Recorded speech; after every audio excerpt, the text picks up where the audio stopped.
La première machine d'OCR fut créée par Gustav Koscheck, un ingénieur allemand, en 1929.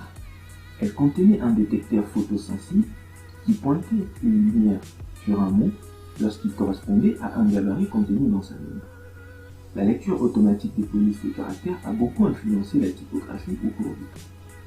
Dans les années 1950, le secteur bancaire développe des polices MCIR, qui étaient utilisées à l'exclusion l'une de l'autre dans plusieurs pays afin de former les numéros de 0 à 9 et quelques symboles spécifiques utilisés pour communiquer avec les ordinateurs.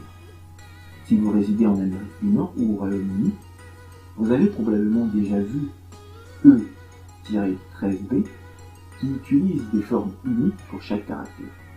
Si vous résidez en France, en Espagne ou en Amérique du Sud, vous êtes sans doute plus familiarisé avec la police CMC-7 qui intègre des traits blancs au sein des chiffres. L'encre des caractères MCIR gravés est également chargée magnétiquement pour s'assurer que les scanners pourront les détecter. Au cours de la même année, Frank Rowe, qui avait cassé les codes diplomatiques japonais turcs, demanda à David Shepard, un cryptanalyste de la FSA, prédécesseur de la NSA américaine, de travailler avec Luis Tordella pour faire à l'agence des propositions de procédures d'automatisation des données.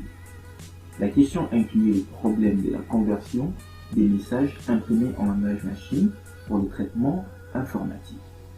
Shepard décida qu'il devait être possible de construire une machine. Pour le faire, et avec l'aide de Harvey Cook, un ami, il construisit Gizmo dans son grenier pendant ses soirées et ses week-ends. Les faits furent rapportés dans le Washington Daily News du 27 avril 1951 et dans le New York Times du 26 décembre 1953 après le dépôt du brevet numéro 2 663 758. Shepard fonda alors Intelligence Machine Research Corporation, IRM, qui livra les premiers systèmes d'OCR au monde exploités par des sociétés privées. Les premiers systèmes privés furent installés au Rivière Digest en 1955 et, de nombreuses années plus tard, fut offert par les Rivière Digest où il fut mis en exposition.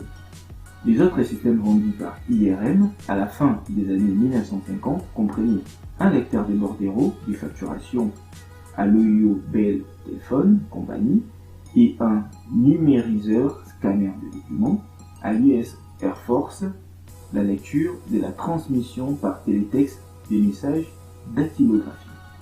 IBM et d'autres utilisèrent plus tard les brevets de Shepard. Depuis 1965, la Poste des États-Unis utilise pour trier les courriers des machines OCR dont les principes de fonctionnement a été imaginé par Jacob Radinoff, un inventeur prolifique.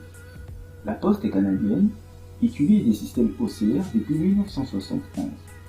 Les systèmes OCR lisent les noms et l'adresse du destinataire au premier centre de tri automatisé et impriment sur l'enveloppe un code-barre fondé sur les codes postaux.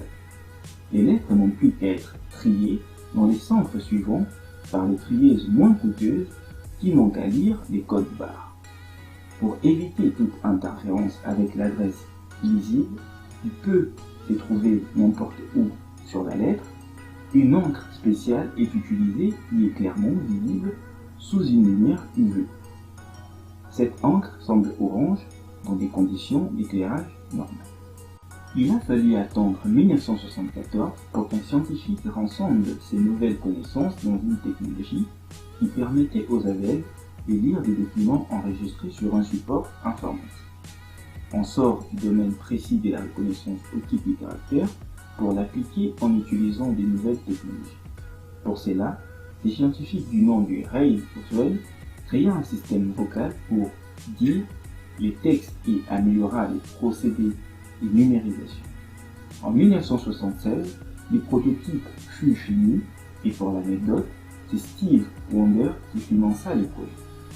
Le début de la commercialisation de la Reading Machine a eu lieu en 1978.